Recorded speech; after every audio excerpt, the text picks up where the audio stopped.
Walton BLDC ceiling fan চলে মাত্র 35 ওয়াটে। Advance inverter টেকনোলজিতে তৈরি, খরচ বাঁচে 65% পর্যন্ত। ওয়ালটন বিএলডিসি ফ্যান ছড়ায় স্বস্তির সবুজ হাওয়া। দর্শককে আমন্ত্রণ জানাচ্ছি প্রথম আলোর নির্বাচন ভিত্তিক বিশেষ আয়োজন ওয়ালটন ফ্যান নির্বাচনী হাওয়া, এটি দেখার জন্য। হাওয়া আসলে অনুভব করার বিষয়। হাওয়া দেখে কিভাবে? হাওয়া দেখার কোনো উপায় নাই। হাওয়া আমরা তখনই দেখতে পাই যখন হাওয়া ঝড়ে পরিণত হয়, কারণ সেই হাওয়া অনেক কিছু নিয়ে আসে অথবা অনেক কিছু উড়িয়ে নিয়ে যায়। নির্বাচনকে আমরা ভাবছি সেই রকমই একটা হাওয়া হবে, যে হাওয়া আমাদের বহুদিনের না পাওয়া, বহুদিনের হতাশা, বহুদিনের চাওয়া, এই বিষয়গুলিকে পূরণ করবে এবং উড়িয়ে দেবে। অর্থাৎ আমাদের জীবন থেকে নির্বাচন সংক্রান্ত সকল ভীতি উড়ে যাবে, নির্বাচন সংক্রান্ত সংশয় উড়ে যাবে। নির্বাচনে ভালো মানুষ আসবে না খারাপ মানুষ আসবে, সেই ব্যাপারটাও আমরা নির্বাচনের পরে টের পাবো, যে আমরা কাদের ভোট দিয়েছি। সব কিছু মিলিয়ে আমরা জীর্ণ পুরাতনকে আমরা বিদায় জানাবো এবং আমরা নতুন কিছুকে আহ্বান জানাবো। এবং এই সব কিছু নিয়ে গল্প করার জন্য আজকে আমরা ওয়ালটন ফ্যান নির্বাচনী হওয়ার বিষয় ঠিক করেছি ভোটের পরের বাংলাদেশ। এবং ভোটের পরের বাংলাদেশ নিয়ে বলতে যারা এসেছেন তাদেরকে আপনারা চেনেন অথবা শুনেছেন অথবা আজকে চিনবেন। আমাদের সঙ্গে আছেন রাহিদ এজাজ, তিনি বিশেষ প্রতিনিধি প্রথম আলো, মূলত বিদেশিদের বিষয়ে কথা বলেন। এরপরে আছেন তানজিনা তাম্মিম হাফসা, তিনি শিক্ষার্থী, সমাজ কল্যাণ ও গবেষণা ইনস্টিটিউট, ঢাকা বিশ্ববিদ্যালয়। এবং তারপর আছেন, তাকে দেখলেই লোকে হাসে, হ্যাঁ, কারণ সে মুখ খুললে আরো হাসে, কথা বললে হাসে, দাঁড়িয়ে থাকলেও হাসে। তার পরিচয় হচ্ছে সে একজন দণ্ডায়মান কৌতুক শিল্পী, স্ট্যান্ড আপ কমেডিয়ান, আমি এটাকে বাংলা করেছি, এবং সে একজন উপস্থাপক এবং বেশ জনপ্রিয়, আবু হেনা রনি। আমি একটা লম্বা পরিচয় দিয়েছি আপনার ইচ্ছা করে, যাতে আমি যদি কখনো আপনার অনুষ্ঠানে আসি আপনি একটা আপনার জন্য, হ্যাঁ। তো উপস্থাপনা লম্বা আর ছোট হয়। ভোটের যাত্রাটা আমাদের জন্য বেশ লম্বাই হয়েছে, 17 বছর, তারপর আরো প্রায় 17-18 মাস। হ্যাঁ, তো এই সবকিছু নিয়ে আজকে আমরা গল্প করবো। আমরা প্রথমে বড়দের কাছে যাই। রাহিদ এজাজ, আমরা দেখেছি যে ভোটের আগে বাংলাদেশ অনেক চ্যালেঞ্জ ফেস করেছে। একটা হচ্ছে যে একটা ভঙ্গুর ব্যবস্থাকে আবার ঠিক করা, আরেকটা হচ্ছে বিদেশিদের সাথে আমাদের সম্পর্ক কোথাও কোথাও বদলে গিয়েছে, কোথাও অবনতি হয়েছে, কোথাও উন্নতি হয়েছে। এই সব কিছু মিলিয়ে ভোটের পরের বাংলাদেশের চ্যালেঞ্জটা কি? আপনি যেহেতু বিদেশিদের সাথে সম্পর্কের ব্যাপারে অনেক কথা বলেন, লেখেন, এবং পাশাপাশি আমরাও জানতে চাই, কেননা আমাদের একটা বিরাট সংখ্যক লোক বিদেশে চাকুরি করে, তারা রেমিটেন্স পাঠায়, প্রচুর ছেলে মেয়ে বিদেশে পড়তে যায়, আমরা চিকিৎসার জন্য বিদেশে যাই, এবং আমরা অনেক বেশি যুক্ত আগের চাইতে পৃথিবীর সাথে। তাহলে ভোটের পরের বাংলাদেশ কেমন হবে বলে মনে করেন এই বৈদেশিক সম্পর্কের ক্ষেত্রে? ধন্যবাদ। অনুষ্ঠান শুরুর আগে আপনি যেভাবে বলছিলেন, আমরা সামনের দিকে তাকাতে চাই, কিন্তু আমি মনে করি কি, সামনের দিকে তাকাতে গেলে কখনো কখনো আমাদের ফিরতে হয়। ধরুন, এই অনুষ্ঠানে আসার আগে গত 17-18 মাস কেমন ছিলাম, কেমন আমাদের প্রত্যাশা ছিল, কোথায় আজকে দাঁড়িয়ে আছে। আজকে যখন এই অনুষ্ঠান করছি, কয়েকদিন পর নির্বাচনটা হয়ে যাবে, তো স্বাভাবিকতই আমাদের সবার নিজ নিজ জায়গায় একটা প্রত্যাশা আছে। আপনি যেটা বলছেন, আমি যে জায়গাটায় কাজ করি, ফরেন অ্যাফেয়ার্স বা পররাষ্ট্রনীতিতে, সে জায়গাতে থেকে যদি দেখি, অনেকগুলো চ্যালেঞ্জ তো আমি এখন দাঁড়িয়ে দেখছি বা আগেও দেখেছি, এবং সেই চ্যালেঞ্জগুলো রাতারাতি যে দূর হবে, খুব ফ্র্যাঙ্কলি বললে আমি সেটা মনে করি না। যদি মানুষের জায়গা থেকে দেখি, গত 17-18 মাসে পৃথিবীর বিভিন্ন দেশে আমরা ভিসার ক্ষেত্রে অনেক সমস্যা ফেস করেছি। এটার জন্য সরকারের দিকে আঙুল তোলা হয়, বা গত বৃহস্পতিবার যে একটা ব্রিফিংয়ে ফরেন অ্যাফেয়ার্স অ্যাডভাইজার তহিদ হোসেনকে জিজ্ঞেস করা হচ্ছিল, উনি খুব স্ট্রেট ওয়েতে বললেন যে ওনার মিনিস্ট্রি বা সরকারের দায় না, মানুষের দায়। এখন কথা হচ্ছে, এই যে 17-18 মাসে আমরা একে একে দেখছি পাশের দেশ ভারত, তার সাথে সম্পর্কের চরম তিক্ততার কারণে বন্ধ হয়ে গেছে, খুব ভালো কথা, কিন্তু সিঙ্গাপুরের সাথে তো সেটা হওয়ার কথা না, থাইল্যান্ডের সাথে সেটা হওয়ার কথা না, ইতালিতে সেটা হয়েছে। অর্থাৎ আমাদের যে অ্যাপ্লিকেশন প্রসেস, এখানে একটা ফ্রডুলেন্সের প্রবল প্রকোপ আমরা দেখতে পাচ্ছি। তো স্বভাবতই আপনি যদি আমাকে বলেন এক কথায় যে নির্বাচন হলো, নতুন সরকার এলো, সাথে সাথে কি সেটা চলে যাবে? নিশ্চয়ই সেটা যাওয়ার নয়। সেটি যেতে হলেও একটা সময় আমাদের অপেক্ষা করতে হবে। আমরা অনেক বড় বড় কথা শুনেছি, বিনিয়োগের ক্ষেত্রে সম্মেলন হয়েছে, ওয়াও বলতে পারি এমন প্রেজেন্টেশনে হয়েছে। আলটিমেটলি আমাদের ইনভেস্টমেন্ট কতটা হয়েছে খুব উল্লেখ করার মতো না। বিদেশের ইনভেস্টমেন্ট বাদ দিন, দেশের ইনভেস্টমেন্ট কি খুব আহামরি কিছু? নিশ্চয় নয়। কেন নয়? আজকে যখন এই আলোচনায় আমরা বসে আছি, আমরা এই আলোচনার আগেই জানি যে প্রধান উপদেষ্টার বাসভবন ঘিরে সকালবেলা একদল মানুষ বিক্ষোভ করলেন পে স্কেলের দাবিতে। জুমার নামাজের পর আরেকটা বিক্ষোভ হলো ইনকিলাব মঞ্চে। তো কয়েকদিন পরে নির্বাচন হয়ে যাবে, নতুন সরকার আসবে, এই অবস্থায় এসেও আইন শৃঙ্খলার অবস্থাটা নিশ্চয় ভালো না। তো এমন একটা বাতাবরণের মধ্যে রাতারাতি পাল্টাবে কিনা, এটা আজকের দিনে বসে তার আমার মানে মধ্যে সংশয় আপনার তৈরি একটু করছে। সংশয় আছে। আবার আপনার কাছে আসবো, আমরা পরিস্থিতি একটু হালকা করি, শুনে তো মনে হচ্ছে জি। অনেক সময় লেগে যাবে। জি। রনি, হ্যাঁ। আপনি সারাক্ষণ হাসেন, দুঃখ পেলেও হাসেন, আনন্দ পেলেও হাসেন, এবং আপনার সামনে দুঃখিত লোকজন এসে বেশ হাসি হাসি মুখ করে বেরিয়ে যায়। এই যে নির্বাচনের পরে বাংলাদেশ আমরা চিন্তা করছি, মানুষ কি সত্যি সত্যি অনেক হাসতে পারবে, অনেক ভালো থাকবে আপনার মনে হয়? আর আমরা যদি চাই যে আপনি টিপস দেন যে নির্বাচনে প্রার্থী যদি হেরে যায়, তাহলে সে কি করে হাসি মুখে সেই পরাজয়কে মেনে নেবে? কারণ আমার কিন্তু একটা চাওয়া হচ্ছে যে পরাজিত পক্ষ নির্বাচনকে মানতে চায় না। জি জি। তো আপনি একটু আমাদেরকে বলেন যে ভোটের পরে বাংলাদেশ কেমন হবে? তা আমি এই যে মানতে চাই না, বরাবরের মতো আমিও জানি যে পরের দিনের প্রেস রিলিজ কারচুপি হয়েছে, এই সেই এসব স্লোগান একটা থাকবে, ওইটা আমার মুখস্থ হয়ে গেছে সব। কিন্তু এইবার বদলানোর কথা, বদলানোর তো কথা, কিন্তু একদিনে আপনার ধারণা যে এরকম হবে। হবে। তবে একটু আমি বলি যে আমরা সামনে গিয়ে যাব, পিছিয়ে তো একটু তাকাই। আমি যদি একটু টাচ দিয়ে ৭১-এর পরে কিন্তু এত লুটপাট হয়েছিল, এত বিশৃঙ্খলা হয়েছিল, কিন্তু সুদূর প্রসারী কিন্তু একটা ভালো কিছু পর্যায়ক্রমে আসছে।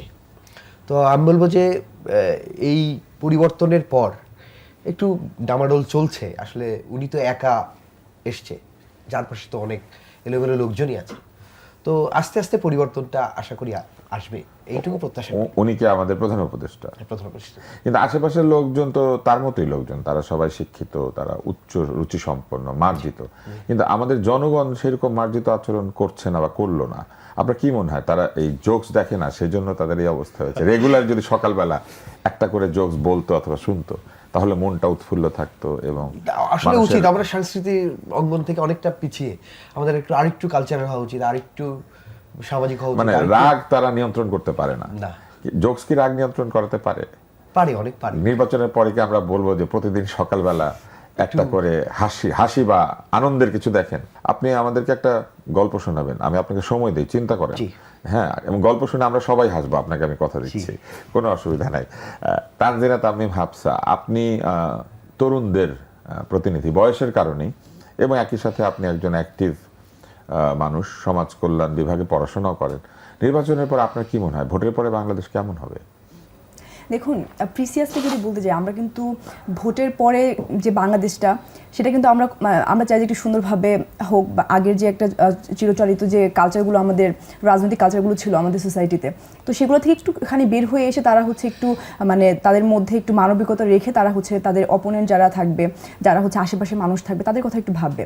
যেমন আমরা যখন দেখেছি যে আপনার এক পক্ষ নির্বাচিত হওয়ার পরে কিন্তু তারা সবসময় আরেকটা পক্ষকে অপ্রেসড করা বা তাদেরকে হচ্ছে বিভিন্নভাবে ঝামেলায় ফালানোর যে ব্যাপারটি থাকে, এবং এটা হয় হচ্ছে লোকাল পলিটিক্সে বেশি, যে তারা কিন্তু আসলে জানে যে কার বাসায় কতটুকু দূরত্বে আছে এবং সে তার ইডিওলজিটা কী, এবং ইডিওলজিক্যাল ডিফারেন্সের কারণে কিন্তু তাকে বিভিন্ন ধরনের হেনস্থার শিকার তারা কিন্তু করে। তো এই ধরনের কালচার থেকে বাংলাদেশ বের হবে সামনে নির্বাচনে, এটা আমরা তরুণরা আশা করি। কারণ আমরা যে ২৪-এর যে ব্যাপারটি দেখেছি, এবং যারা নির্বাচিত হয়ে আসবে তাদের মধ্যে অন্তত মানে ২৪-এর যে ধারণ করার যে একটা স্পিরিট, সেটা তাদের মধ্যে থাকবে। এবং আমরা দেখেছি যে দেশের অনেক বাজেটের টাকা হচ্ছে অপচয় করে অনেক সংস্কার কমিশন অনেকগুলো সংস্কারের কথা তুলেছে। এখানে কিন্তু আমাদের তারা হচ্ছে যারা নির্বাচিত হয়ে আসবে তারা অন্তত সংসদে সেগুলোর কথা বলবে। আমি যদি আরেকটা কথা বলি, যে নারী কমিশনের যে ব্যাপারটি এসেছে, সেটা কিন্তু খুব পজিটিভলি কিন্তু উপস্থাপিত হয়নি, নেগেটিভলি এসেছে। কিন্তু সেখানে কি আসলেই মানে পজিটিভ কিছুই ছিল না? অনেক কিছু ছিল। তো আসলে কারা এসে সংসদে সেগুলো উত্থাপন করবে? আমরা চাই যে যারা নির্বাচিত হয়ে সামনের দিকে আসবে তারা সেগুলো নিয়ে কথা বলবে। এবং ৫% হচ্ছে নারী প্রতিনিধি থাকার কথা ছিল প্রতিটি নির্বাচনে। আমরা জোটের দিকে যদি তাকাই, তারা কিন্তু সেগুলো খেয়াল করেনি। প্রার্থী দেওয়ার কথা ছিল, নির্বাচিত হোক বা না হোক, কিন্তু তারা ঝুঁকি নেন নাই। এখন তারা হচ্ছে আসলে মানে কোন মানদণ্ড থেকে তারা হচ্ছে নারীদেরকে এভাবে মানে সাইড করে রেখে দিল? আপনার কি মনে হয় কোন মানদণ্ড থেকে? দেখুন, নির্বাচনের পরে বাংলাদেশটা নারীদেরও বাংলাদেশ হোক, এটাকে আমরা চাই নাই। অবশ্যই, কারণ হচ্ছে এখানে আমরা যদি জনসংখ্যার দিকটা তাকাই, নারীদের সাথে সাথে পুরুষদেরও মানে সমান্তরালভাবে তারা কিন্তু বাড়ছে সংখ্যাগুলো। তো নারীদের প্রতিনিধিত্ব থাকা লাগবে, যারা হচ্ছে পলিসি মেকিংয়ের জায়গাগুলোতে থাকবে, নারীদের হয়ে কথা বলবে। কারণ একটা মা যখন হয়, সে আরেকটা মা হওয়ার যে জার্নিটা, সেটা সে ফিল করতে পারে। তো তার ব্যাপারগুলো তো একটা নারী নারী ভালোভাবে উপস্থাপন করতে পারবে। কিন্তু এই যে নারীদেরকে খুবই পরিকল্পিতভাবে যে মার্জিনালাইজ করার যে একটা প্রথা বর্তমানে আমরা 24 পরবর্তী সময়েও দেখতে পাচ্ছি, এবং বাংলাদেশে শুধুমাত্র 24-এ কিন্তু নারীরা সামনের দিকে আসেনি, বিভিন্ন আগের যে সংগ্রামগুলো ছিল সব কিছুতে নারীদের অবদান ছিল, কিন্তু আমরা দেখি যে পরবর্তীতে যখনই কিছু একটা সফল একটা অভ্যুত্থান টাইপ বা কিছু একটা হয়ে যায়, যুদ্ধ হয়ে যায়, তখনই কিন্তু এরপরে নারীদেরকে সাইড করে দেওয়া হয়। তো এটার কারণ হিসেবে তারা আসলে উপস্থাপন করতে চায় যে তারা পলিসি মেকিং এর জায়গাগুলোতে ঠিকভাবে রোল প্লে করতে পারবে না, তারা হচ্ছে পলিটিক্যাল ওইভাবে মানে বিজ্ঞ না। নারীরা তো সব জায়গাতে রোল প্লে করছেন, তারা প্রফেসর হচ্ছেন, তারা সেনা মানে নায়ক সেটাই। হচ্ছেন, তারা কিন্তু তাদের কিন্তু একটা অবদান তারা সব এমনকি সেক্টরে আছে। শান্তিরক্ষী বাহিনীতে গিয়ে তারা কাজ করছেন আন্তর্জাতিকভাবে। আমাদের নারীরা জিন নিয়ে গবেষণা করছেন, আমাদের নারীরা এমনকি ধর্মীয় ক্ষেত্রেও তারা অবদান রাখছেন, এমন কোনো জায়গা নেই রাখছেন না, শুধু ক্ষমতার বেলায় নারী সেটাই। এরকম হয় কেন? সংসদে আমার মনে হয় শেখ হাসিনা একবার দেখিয়ে দিল এই সেম প্রশ্নে, বলে যে আমি ক্ষমতায়, বিরোধী দলে হ্যাঁ, কিন্তু আরেকজন। তাতে কিন্তু আসলে ক্ষমতায়ন হয় নাই। তারা কিন্তু আসলে যেভাবে এসেছিলেন সেটা হচ্ছে ক্ষমতার বলে ক্ষমতা নিয়েছিলেন, মানুষের মন পরিবর্তন করে তো ক্ষমতাটা নেন নাই। তারা যেহেতু ক্ষমতায় আছেন তারা বসিয়ে দিয়েছেন নারীদেরকে, কিন্তু যেটা দরকার ছিল নিচে থেকে নির্বাচনের মাধ্যমে উঠে আসা, সেটা কিন্তু ওইভাবে হয় নাই।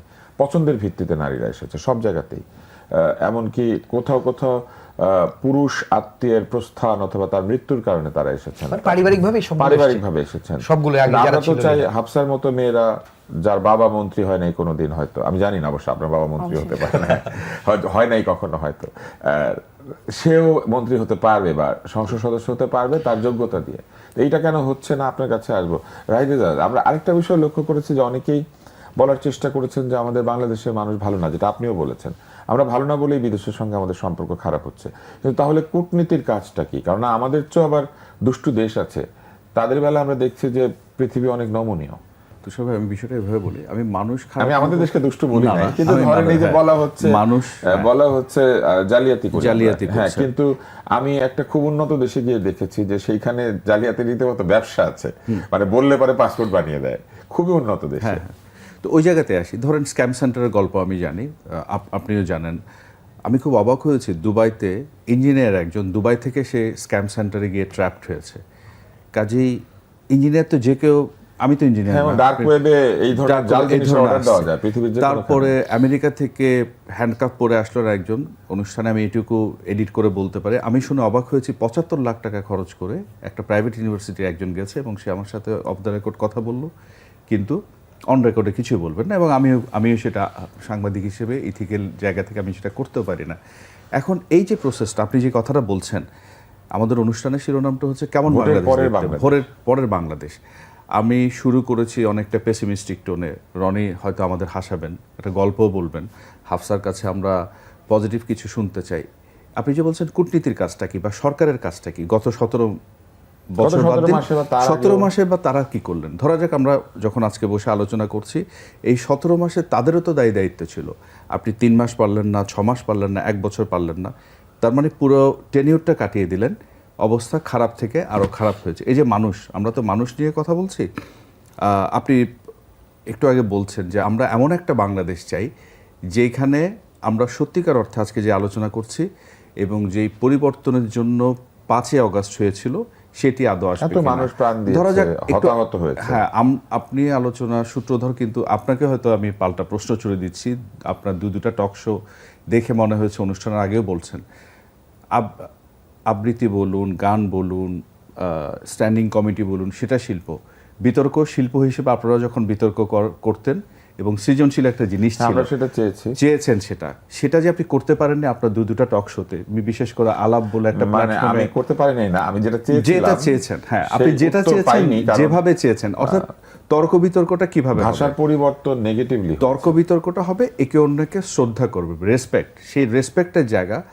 আপনার আমার মধ্যে ভিন্নমত থাকবে, বিতর্ক মানেই তাই তর্কাতর্কির বিষয়টা, অমর্ত্য সেনের কথা যে বাঙালির তর্কপ্রিয়, কিন্তু সেই তর্কটার সঙ্গে যখন ট্যাগিং লাগিয়ে দেওয়া হয় সেটা তো তর্ক থাকে না। আপনাকে আমাকে এই যে ট্যাগিং লাগানো বিষয়ের পক্ষে থাকা মানে তাকে ধরে না হয় সে একটি দলের পক্ষে, আপনি বিষয়টা ঠিক হলেই তো আমি সেই বিষয়ের পক্ষে থাকতে পারি, অবভিয়াসলি, এমনকি বেঠিক হলেও আমি তর্ক করতে পারি। আপনি বলছিলেন যে ট্যাগিং দেওয়ার কথা, একজন রাজনীতিবিদের একটা প্ল্যাটফর্মে কাজ করা, ওই প্রতিষ্ঠানে কাজ করা মানেই আপনি সবাই কিন্তু তা তো নয়। তা তো নয়, কিন্তু আনফরচুনেট ঘটনা 15 বছর আগে যা ছিল এখনো তাই 17 মাসের পরেও তাই, যে ট্যাগিং দেওয়া হচ্ছে আব্দুল নূর তুষার বা রাহিদ এজাজ আমার মতের পক্ষে নয়, তাহলে দাও তাকে আমি একটা আমাদের একটা tagging প্রবাদ দিই। আছে না, ইজ্জত যায় না হ্যাঁ। ধুলে, স্বভাব যায় না মোলে। তো সেই জায়গাতে আপনি আমাকে কূটনীতির জায়গায় জিজ্ঞেস করলেন তো, পরিবর্তনের জায়গায় সকালে একটা স্ট্যাটাস দেখে, সকালে না রাত 12টার দিকে আমি বোধহয় এটা দেখেছিলাম, যে তাসলিম যারা এবং তার অপোনেন্টের বিষয়ে একজন খুব খুব সুন্দর একটা স্ট্যাটাস দিয়েছেন, যে মিটিং না, ডক্টর তাসলিম যারা বাড়িতে বাড়িতে যাচ্ছেন, ভোটারদের সাথে কথা অবশ্যই। বলছেন। নতুন প্রজন্মের আবার প্রচারণা তো ধরেন ভিন্ন হবে, এটাই স্বাভাবিক। হাবিবের এটাই রশিদ স্বাভাবিক। হাবিব, তিনিও কিন্তু, আমি তার কয়েকটা ভিডিও দেখলাম, রিলস দেখলাম সকাল পর্যন্ত, তার অ্যাপ্রোচটাই হচ্ছে ভিন্ন। যে একেবারেই ভিন্ন। তাহলে ধরেন সেটা, এটা পুরো বাংলাদেশের 300 আসনের চিত্র না। 17 মাস আগে যে পরিবর্তন, আমি আপনি একটা জেনারেশনে বিলং করি, রনি বা হাফসারা অনেক ইয়াঙ্গার, তারা সামনের দিকে ছিল, তো তাদের মতো আমরাও তো আশা করতাম, আমরাও তো চেয়েছি, কিন্তু আমরা এখনও চাই তাসলিম যারা বা হাবিবুর রশিদ হাবিবের যে পরিবেশ পরিস্থিতিটা, আমরা বাংলাদেশকে নির্বাচনের পরে সেই জায়গায় দেখতে চাই। আমাদের হতাশা আছে, আমাদের দুঃখবোধ আছে, কষ্ট আছে, কিন্তু সেটা দেখতে চাই। কূটনীতির একটা জায়গায় বলি, সরকার বা রাষ্ট্রের কাজ হচ্ছে সমস্যা যেখানে আছে সেই সমস্যাটা খুঁজে বের করে দ্রুত করা। কারণ এই যে মানুষগুলো বিদেশ যেতে চায়, সে জাল দলিল করে যায়, মাইগ্রেশনের নামে হিউম্যান ট্রাফিকিংয়ের শিকার হয়, দিন শেষে গার্মেন্টসের শ্রমিক এবং রেমিটেন্স আর্নারদের টাকা কিন্তু আমাদের ইকোনমিটাকে বাঁচিয়ে রেখেছে। এখন তাদের প্রতি কি আমরা যথেষ্ট সচেষ্ট হচ্ছি? তাদেরকে মানুষ হিসেবে আমি কি মর্যাদা দিচ্ছি? আমরা যখন এয়ারপোর্টে আমি আপনি যেভাবে যাই, তাদের যাওয়া আসাটা কিন্তু সুখকর হয় না। তো সেই জায়গাটাতে আমি মনে করি কি নির্বাচনের পরে আমরা চাইব যে এই জিনিসগুলোতে সরকার আসলেই মনোযোগ দিক, এই মানুষগুলোকে, তারা দেশটাকে বাঁচিয়ে রাখতে যা করছে ঠিক সমান পরিমাণ মর্যাদা বা তার প্রতি যে দায়িত্বশীল আচরণ করা, সেখানে আমি একটা পরিবর্তন দেখতে চাই। তানজিনা তামিম, আপনার কাছে আসি। তরুণরা তো এখন অনেক বেশি বিদেশে যেতে চায় লেখাপড়া করার জন্য, এবং তারা অনেকে ফিরে আসে না, তারা ওইখানেই ভালো চাকরি পায়। আমি দেখেছি যে অনেক মেধাবীর ফেসবুকে গুগলে চাকরি পেয়েছি, কিংবা স্ন্যাপচ্যাটে কাজ করছি, কিংবা আমি নতুন ইন্টেলে যোগ দিলাম, অথবা মানে বড় বড় যেসব কোম্পানি রয়েছে, অ্যাপেলে আমি এলাম, অ্যামাজনে গেলাম, এইগুলি নিয়ে তারা অনেক গর্ব করেন। এই একই তরুণরা কিন্তু বাংলাদেশের প্রতিষ্ঠানে যোগ দিয়ে ঠিক এইভাবে বলেন না। আমরা কি আসলে নিজেদেরকে বড় করে দেখতে ভুলে গিয়েছি? ভোটের পরে কি আমাদের এই মানসিকতাটা পরিবর্তন করা দরকার? কেননা যে ভদ্রলোক গুগলে বসে কম্পিউটারে একটা কাজ করছেন, সে একই কাজ কিন্তু বাংলাদেশে একটা প্রতিষ্ঠানে তিনি করতে পারেন একই রকমভাবেই। ধরেন প্রোগ্রামার, সে যখন লেখে আমি গুগলে একজন প্রোগ্রামার, তখন সে অত্যন্ত গর্বের সাথে বলে। কিন্তু বাংলাদেশেও তো বিভিন্ন কোম্পানিতে প্রোগ্রামার আছে, সে কিন্তু বলে না আমি এখন অমুক জায়গায় প্রোগ্রামার। আপনার কি মনে হয়, আমরা কি আসলে নিজেকে নিয়ে গর্ব করতে ভুলে যাচ্ছি, এবং ভোটের পরে বাংলাদেশে আপনারা সেই গর্বের বাংলাদেশকে ফিরিয়ে আনতে পারবেন? দেখুন, আমরা এখানে যেরকম প্রার্থীদেরকে দেখতে পাই, যারা হচ্ছে আপনার নির্বাচনে অংশগ্রহণ করে, আমাদের সংবিধানের ৬৬(২) নং ধারার যে একটা আইনটি যেটি রয়েছে, যে দ্বৈত নাগরিকত্বধারী ব্যক্তি মনোনীত হতে পারবে না আমাদের বাংলাদেশ জাতীয় সংসদ নির্বাচনে। কিন্তু আমরা দেখি যে আমরা এবারেও বিভিন্ন সূত্র থেকে যদি আমরা পাই, আমরা অনেক প্রার্থী আছে যারা হচ্ছে নির্বাচনে অংশগ্রহণ করছে, আসন্ন নির্বাচনে, এবং তাদের কিন্তু এক পা অলরেডি বাইরে দেশে আছে, এবং এরপরে যখন কারো এক পা হচ্ছে বাইরে রাখার পরে বাংলাদেশে এসে তারা হচ্ছে বাংলাদেশের জনগণের প্রতিনিধি হতে চায়, তারা আসলে কতটুকু বাংলাদেশের জনগণকে ওন করতে পারে? তারা আসলে গণবিচ্ছিন্ন হয়ে যায় নাকি? তারা কি আসলে দেশের মানুষের কথা ভাবে? তারা দেশের ভেতরের ব্যাপারগুলোকে, যে রিসোর্সগুলো আমাদের রয়েছে, যারা এই যে তরুণরা, বেকারত্বের যে হার বাংলাদেশে, একটা গ্র্যাজুয়েট স্টুডেন্ট হতাশায় ভুগে, সে সুইসাইড করে যে একটা চাকরি না পাওয়ার কারণে, তার যে পরিবারের বোঝা। তো দেখুন, আমরা তো আশা করি যে আমাদের দেশের যে তরুণরা রয়েছে, তাদের যে আসলে মেধা, মনন, সব কিছুকে যদি তারা দেশের একটা রিসোর্স হিসেবে কাজে লাগায় এবং তাদেরকে যদি আসলে কাজ করার জায়গা তৈরি করে দিতে পারে, তাহলে তার ভালো ইনপুট দিতে পারবে। আমরা এটা নিয়ে আশাবাদী। সেই সুযোগ আপনাদেরকে দেবে?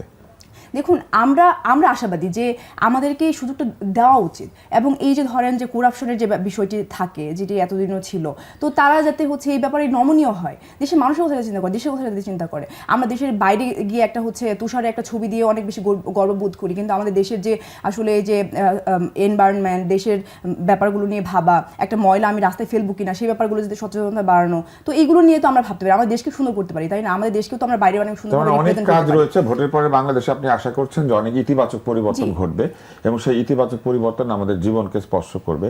যে সমস্যাগুলি আছে সেই দিকে সরকার মনোযোগী হবে এবং বিরোধীরা তাদেরকে সহযোগিতা করবে। মানে দুই পক্ষ মিলে একটা পজিটিভ বাংলাদেশ, একটা ইতিবাচক বাংলাদেশ তৈরি করার চেষ্টা করবে, হাওয়ার মতো আর কি, ফ্যানের হাওয়া, হাওয়ার তাই না? হ্যাঁ, না জি, হাওয়া সবসময় ইতিবাচক, শুধু শীতের দিন বাদে। না, আবার শীতের হাওয়ারও সৌন্দর্য আছে। শীতের হাওয়া আসলে আমরা পিঠা খেতে শুরু করি, আমরা শীতের পোশাকটা বের করি, সারা বছর যা পড়তে পারি না সেই সব পরি। এবং পরিবর্তন তো আসলে আসবে আমি বিশ্বাস করি। এবং এবং বলে যে আমাদের নেতাগুলো মানে এটা হচ্ছে অনেক মানে প্যাম্পার্সের মতো, দ্রুত পাল্টানো উচিত। এটা দীর্ঘদিন আমাদেরকে একটা গল্প বলার কথা ছিল আপনার, একটা হাসি খুশির গল্প, কারণ আমরা অনেক সিরিয়াস হয়ে গিয়েছি। এমনি আলাদা থেকে গল্প পুষ্ট অন্য করে জায়গা একটু থেকে রিলেট গল্প, করে হ্যাঁ, বলি যে relate করে আসলে বলো। এই যে আমরা চেয়েছিলাম যে এয়ারপোর্টটা পরিবর্তন হয়ে যাবে, অনেক এক দেশের বাইরে থেকে এক বাংলাদেশি আসছে, এসে সে দেশের মাটিতে সে তার লাগেজটা রেখে মাটিটা ছুঁয়ে স্পর্শ করে যে এই দেশ মাটি তোমাকে মিস করেছি, মানে তোমার কাছে আমি বারবার ফিরে আসতে চাই। সেই খুশিটা শেষ না হতে দেখে লাগেজটা নাই। এটা আমাদের এটা এই যে আমরা পরিবর্তন চেয়েছিলাম, হ্যাঁ, লাগেজটা নাই, তারপরে লাগেজটা আসলো। নাই, হ্যাঁ, আসলে আমি যোগ করি, তারপরে দেখি লাগেজটা কাটা। হ্যাঁ লাগেজটা কাটা, তালা নাই, চাবি নাই। যাই হোক, পরিবর্তনের কথা যদি বলি, এই যে প্রার্থীরা যে মানুষের কাছে কাছে যাচ্ছে, মানে এই যে তাদের বাড়ি বাড়ি যা যাচ্ছে, ভোট চাচ্ছে, এবং এটাও তো একটা বড় পরিবর্তন। মানে এইটুকু তো ভাবি যে আসছে পরিবর্তন। আমি সত্যি বলতে ইনি এবার প্রথম ভোটার, এবং বলতে গেলে আমি কিন্তু ভোটার হয়েছি প্রায় অনেকবার আগে, কিন্তু আমি ঢাকা থেকে যাই তো, গিয়ে আমি আবার ভোটটা সত্যি দিতে পারিনি। এবার তো পারবেন ইনশাল্লাহ। আশা করি পারবো। এর আগের বার হয়েছে যেটা যে আমি ভোট দিচ্ছি এবং একবারে ওপেনে স্কুলে সাধারণত ভোট হয়, সামনে আমার মেলায় বললো, ও তুমি মিডিয়ার মানুষ, উল্টাপাল্টা বলবো, ঠিক আছে তোমার মতো। যে সামনে ছিল মানে ছিল সে অন্যদিকে তাকালো এবং আমাকে তার সামনে ভোটটা দিতে হলো। এবার আশা করি সেই আমি ভিতরে যে গোপনে ভোটটা দিতে হয়, আশা করি হয়তো পারবো। তো এইটুকু পরিবর্তন তো এসছে আমার মনে হয়।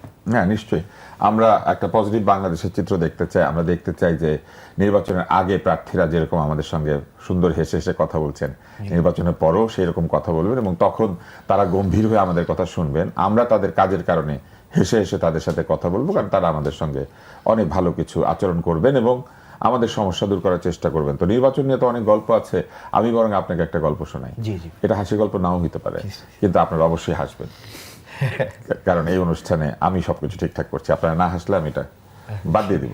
তো সেইটা হচ্ছে যে নির্বাচন হচ্ছে, তো নির্বাচনের মধ্যে একজন গিয়ে বলছে যে এই নির্বাচন একটি প্রহসন, এই নির্বাচন একটি প্রহসন। এটা আমাদের দেশে না, অন্য কোথাও আর কি, যেখানে নির্বাচন হয় কিন্তু প্রহসনই হয়।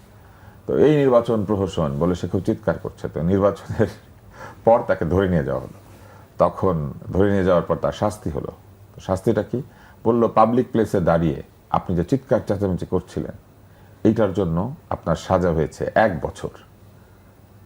তো লোকটা বলল, কিন্তু সাজা তো দিলেন 11 বছর। বলল, আর সরকারের গোপন তথ্য ফাঁস করে দেওয়ার কারণে আপনাকে আরো 10 বছর সাজা দেওয়া হয়েছে, কারণ এই নির্বাচন প্রহসন, এটা তো একটা গোপন তথ্য ছিল, আপনি সেটা ফাঁস করে দিয়েছেন। তো আমরা এই গত আন্দোলনের মধ্যে দিয়ে কিন্তু আমরা এই গোপন তথ্য ফাঁস করে দিয়েছি পুরোপুরি, এবং আমরা সবাইকে জানিয়ে দিয়েছি যে আগের অনেকগুলি নির্বাচন ঠিক মতো হয় নাই, কিন্তু আপনারা আশা প্রকাশ করেছেন যে এইবারের নির্বাচনটি একদম ঠিক হবে এবং যারা অংশ নেবেন তাদের ভোটটা গোনা হবে, এবং যিনি জিতবেন আমরা তাকেই পরের দিন দেখবো যে তিনি শপথ গ্রহণ করছেন, তাই না? তাহলে আমরা একটা পজিটিভ নোটে বা একটা ইতিবাচক জায়গায় দাঁড়িয়ে আজকে নির্বাচনী হাওয়া থেকে বিদায় নিয়ে আপনাদের 3 জনকে অনেক ধন্যবাদ। আমাদের অনুষ্ঠানে এসেছিলেন, মন খুলে কথা বলেছেন। এই মন খুলে কথা বলাও যেন অব্যাহত থাকে নির্বাচনের পরে, সেটাও আমরা চাই, এবং যা বলতে পারি নাই সেটাও যেন আমরা নির্বাচনের পরে আরো বেশি বলতে পারি। ওয়ালটন ফ্যান নির্বাচনী হাওয়া থেকে আজকের মতো বিদায় নিচ্ছি। এখানে অনেক আলাপ হয়েছে নির্বাচনকে ঘিরে এবং ভোটের পরে বাংলাদেশকে ঘিরে। সব যে ইতিবাচক প্রত্যাশা এসেছে তা নয়, বরং আমরা কিছুটা পেছন ফিরে তাকিয়েছি এবং কিছুটা হতাশাও দেখেছি। কিন্তু যেখানে হতাশা আছে সেখানেই তো আসার সুযোগ আছে। সবকিছু পেয়ে গেলে তো আর পাওয়ার আকাঙ্ক্ষা থাকে না। তাই আমরা যা পাইনি সেটা হয়তো আমরা নির্বাচনের পরে পাবো। যা ভালো কিছু প্রত্যাশা করছিলাম তার অনেক কিছুই হয়তো নির্বাচনের পরে ঘটবে। সবচেয়ে বড় যেটি আমরা আশা করি সেটি হচ্ছে নির্বাচনের আগে যারা আমাদেরকে অনেক সুন্দর সুন্দর কথা বলেছেন, দেখলেই জড়িয়ে ধরেছেন, একটি ভোট চেয়েছেন, বলেছেন আমাকে ভোট না দিলেও ঠিক জায়গায় ভোট দিয়েন, সেই ভদ্রলোক যদি জেতেন অথবা হেরে যান, তারপরও আমাদেরকে দেখলে একইভাবে জড়িয়ে ধরবেন, একইভাবে বলবেন যে আমার এবং তার মধ্যে আসলে কোনো পার্থক্য নাই। একজন দায়িত্ব পেয়েছেন, যে দায়িত্ব পাওয়ার পেছনে আমার এবং আমাদের মতো অনেকের ভোট রয়েছে এবং সেই দায়িত্বের প্রতি তারা মর্যাদা করবেন, সেটাই আমরা আশা করি। আমরা যেমন হাওয়া অনুভব করি, আমরা মাঝে মাঝে হাওয়া বদলও করি, এবং কিছু কিছু হাওয়া বদল হচ্ছে স্বাস্থ্যের জন্য, মনের জন্য, দেশের জন্য উপকারী। আমরা আশা করছি ওয়ালটন ফ্যান নির্বাচনী হাওয়া থেকে এই ভোটের পরের বাংলাদেশে হাওয়া বদল ঘটবে এবং আমাদের হাওয়া আমাদের আনন্দ, অনুভূতি এবং একটা নিরাপত্তার পৃথিবীতে প্রবেশ করাবে। আপনাদের সবাইকে অনেক অনেক ধন্যবাদ। ওয়ালটন বিএলডিসি সিলিং ফ্যান চলে মাত্র 35 ওয়াটে, অ্যাডভান্স ইনভার্টার টেকনোলজিতে তৈরি, খরচ বাঁচে 65% পর্যন্ত। ওয়ালটন বিএলডিসি ফ্যান ছড়ায় স্বস্তির সবুজ হাওয়া।